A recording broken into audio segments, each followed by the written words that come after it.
I tried to simplify this as much as possible, but you can think about the pathophysiology of SAM as any force or factor that predisposes that anterior mitral leaflet to be drawn towards that interventricular septum. So I divide these into LV factors, specifically only LV contributors, and then factors that also involve the mitral valve. Let's start looking at the LV factors first. What qualities of the left ventricle can predispose to SAM after mitral valve repair?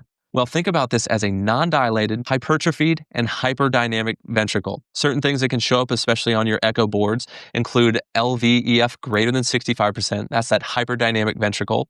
A thick basal septum, especially if it measures greater than 1.5 centimeters. A small left ventricle as well, where you have an end systolic diameter less than 3.5 centimeters, or you have a left ventricular end diastolic diameter less than 4.5 centimeters. A non-dilated, hypertrophied, and hyperdynamic left ventricle all predisposed to SAM after mitral valve repair. There are also factors from the mitral valve as well that contribute to SAM after mitral valve repair. The first of which is the C-SEPT distance. This is the coaptation septum distance measured in early systole of less than 2.5 centimeters.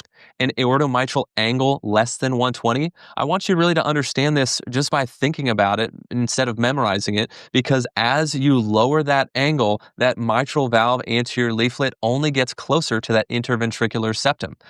Anterior leaflet length greater than 2.5 centimeters. This is because when you have redundant anterior leaflet tissue, you have a redundant amount of tissue that's more likely to flop into that left ventricular outflow tract. A posterior leaflet length greater than 1.5 centimeters. This is relevant because when you have a longer posterior leaflet, well, this can push that location of the coaptation point towards the left ventricular outflow tract. But when you have a shorter leaflet, it actually pushes that coaptation point more posteriorly away from that left ventricular outflow tract. And another way to look at this is that anterior leaflet height to posterior leaflet height ratio less than 1.3. This is just one other way that looks at how posteriorly is that coaptation point located. Going back to our terms, this is based on the heights of the anterior and posterior mitral leaflets, not the length.